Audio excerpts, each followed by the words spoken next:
The Galaxy S26 Ultra just introduced one of the most ambitious smartphone display features we've ever seen, a built-in privacy screen. But the surprising part is that this cutting-edge technology might also be causing some unexpected problems. Before we jump in, make sure to subscribe to the channel and hit that like button. It really helps me keep bringing you more tech breakdowns like this one. On paper, the idea sounds incredible. Instead of relying on software tricks or a removable privacy screen protector, Samsung built privacy directly into the display itself. That means the screen can actually control how light spreads, making it possible to hide what's on your phone from people sitting next to you. And the way it works is genuinely fascinating. The display inside the Galaxy S26 Ultra uses two different types of pixels. The first type works like a normal smartphone display. It emits light in a wide cone so you can see the screen clearly from different angles.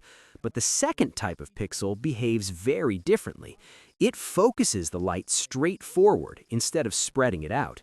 When privacy mode is activated, the phone switches to primarily using these focused pixels. The result is simple. If you're looking straight at the phone, everything looks normal. But if someone tries to glance at your screen from the side, the display appears dark or unreadable. In theory, that's perfect for situations like riding the bus, sitting on a plane, or working in a crowded cafe. No more worrying about someone reading your messages or seeing sensitive information. Samsung didn't stop there either. The company added some clever customization options that make the feature more flexible than a traditional privacy filter. For example, you can set privacy mode to activate only for certain apps. Maybe you want it on when you open your banking app or email, but not when you're watching videos. You can also trigger privacy protection automatically when entering a PIN or password. There's even a small pixel-level trick where the phone can hide only part of the display. So if a notification pops up, the phone can conceal just that notification while the rest of the screen stays normal. It's a small detail, but it shows how much control Samsung is trying to give users. All of this sounds like a major leap forward for smartphone privacy. But as early users are discovering, the technology might come with some trade-offs. One of the first complaints coming in from Galaxy S26 Ultra owners is eye strain. Some users say the display becomes uncomfortable to look at after relatively short periods of use, even when privacy mode is turned off. Close-up images of the display also suggest that the display might not be as refined as the one on the previous generation. The Galaxy S25 Ultra had an extremely clean and sharp panel, but the S26 Ultra's new pixel structure may be affecting how smooth text and images appear. For people who spend a lot of time reading on their phones, that could become a noticeable issue. Then there's the impact privacy mode itself has on image quality. When you enable the highest level of privacy protection, the display takes a visible hit. Resolution effectively drops, meaning text and images look less sharp. Contrast also suffers, and colors become noticeably more muted. In other words, it's not something you'd want to leave on all the time. The maximum privacy setting really only makes sense in moments when you absolutely need to hide what's on your screen. And there's another limitation. The viewing angles that trigger the privacy effect are still fairly narrow. That means people sitting nearby might still be able to make out parts of what's on your screen unless they're at a more extreme angle. So while the concept works, it's not quite the perfect privacy shield it might sound like.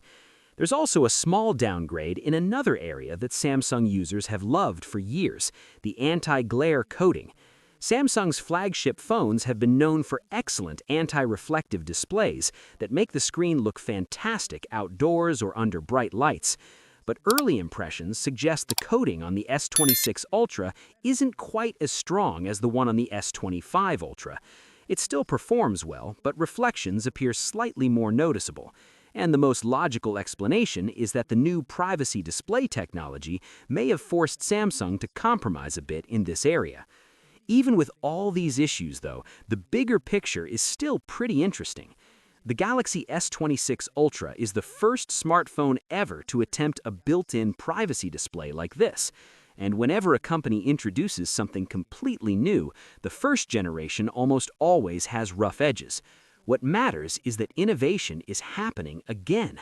For a while, flagship phones felt stuck in a cycle of small, yearly upgrades, slightly better cameras, slightly faster chips, slightly brighter screens. Features like this privacy display show that manufacturers are starting to experiment again, and that's a good sign. Because if Samsung continues refining this technology, future versions could solve the current issues: sharper image quality, better viewing angle control, and no eye strain. If that happens, built-in privacy screens could eventually become a standard feature across many smartphones. Right now, the Galaxy S26 Ultra's privacy display feels like a bold first step, rather than a perfect solution. But sometimes the most important innovations start exactly like this: impressive, imperfect, and full of potential. And a few generations from now, we might look back at this phone as the moment smartphone privacy displays really began. What's your thoughts on this? Let me know in the comments section. See you in the next video. Take care.